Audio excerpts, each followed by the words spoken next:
You want the truth? He asked, his voice soft but filled with an eerie calm. Fine, I will tell you, but what I'm about to say will haunt you for the rest of your lives.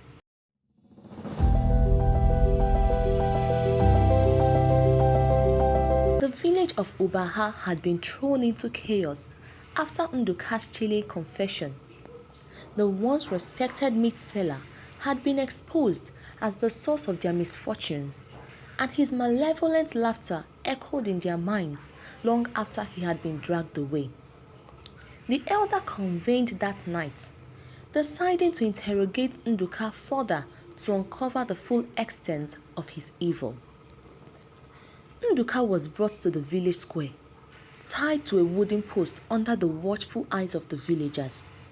His expression was defiant, a twisted smile playing on his lips.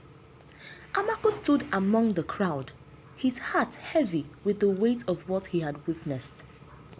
Chief Omobiko, the village leader, stepped forward. His voice was steady but laced with anger.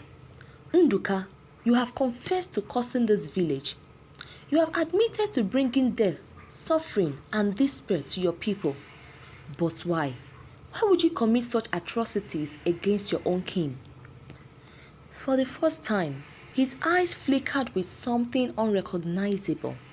Pain, perhaps. He let out a long, weary sigh, his head drooping as if the weight of his secrets had finally become too much to bear. You want the truth? He asked, his voice soft but filled with an eerie calm. Fine, I will tell you. But what I'm about to say will haunt you for the rest of your lives. The crowd grew silent, the tension thick in the air. Even the crickets seemed to pause their chirping, as though nature itself was holding its breath. My name is Nduka, he began, his voice trembling slightly. But this is not my name. This is not the name my ancestors called me. My family was once the heart of this village, respected, revered, and blessed by the gods. We were the keepers of this land, the protectors of its bounty. But envy is a poison that runs deep in the veins of humanity. He raised his head, his eyes scanning the crowd. 100 years ago, your ancestors betrayed mine. They called us witches and thieves, accused us of hoarding blessings that rightfully belonged to the village. In their greed, they turned on us. My great-grandparents were slaughtered in their sleep, their blood soaking the soil of this land, the very land you now farm on. Gasps rippled through the crowd. Many turned to the elders, their face pale, seeking confirmation. The elders lowered their gazes in shame, their silence speaking volume. My family didn't just die, Nduka continued, his voice cracking. They were erased. Their names were forbidden, their graves destroyed. But the gods, the spirits that blessed my ancestors, saw everything, and they were angry. Tears streamed down his face as he spoke, his voice filled with both sorrow and fury. The spirit cursed this land, vowing that it would never know peace until this justice was served. That curse runs in my blood, passed down through generations, until it reached me. I didn't choose this life, I was born into it. Nduka's voice grew softer, almost pleading. I was just a boy when the spirit came to me.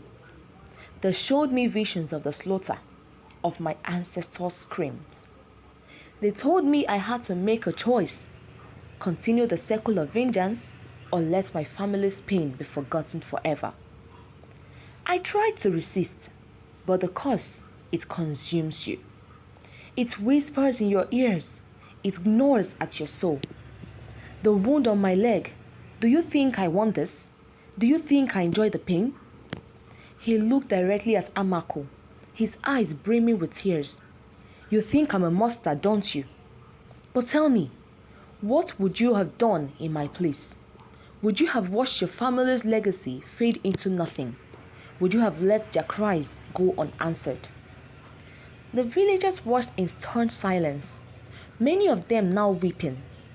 For the first time, they saw Nduka not as a villain, but as a man consumed by a darkness he had never asked for. I don't expect forgiveness, Nduka said, his voice barely above a whisper. I know I deserve death. But if you truly want peace, if you want this curse to end, then let me finish what I started. Take me to the sacred tree, the place my ancestors were slaughtered. Let my blood be the final offering. Only then will the spirits rest. The villagers hesitated, unsure of what to do. But Amako stepped forward, his voice steady. He's telling the truth. I have seen the darkness in him, but I've also seen the pain. If this is the only way to save Ubaha, then we must let him do it. With heavy hearts, the villagers agreed. They untied Nduka and followed him deep into the forest, to a clearing where an ancient tree stood. Its gnarled branches reached towards the sky, and the air around it was thick with an unnatural chill. Nduka knelt before the tree, his hands trembling. Spirits of my ancestors, he called out, his voice echoing through the clearing. I offer myself to you. Let my blood cleanse this land. Before anyone could stop him, Nduka plunged a knife into his chest. His blood soaked the roots of the tree, and the ground trembled beneath their feet. A deafening roar filled the air as the spirits rose, their forms twisting and writhing. But instead of attacking, they began to fade, their anguished cries turning to whispers.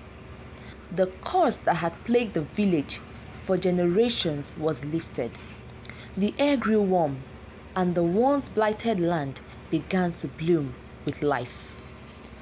The villagers buried Nduka beneath the sacred tree, marking his grave with a stone that read, "The man who carried the curse." They wept for him, for the pain he had endured, and for the role they had played in his torment. Amako stood before the grave, his heart heavy. You were a victim of hatred and vengeance, he said softly, but your sacrifice has brought peace. Rest now, Nduka. Your story will never be forgotten. The village of Ubaha began to heal. Crops flourished, families thrived, and laughter returned to the market square. And though the shadows of the past lingered in their memories, the future was bright, united not by fear, but by hope and forgiveness. Thank you very much for watching. Please subscribe to this channel, turn on the notification button for more, and please don't forget to like and comment. Thank you very much.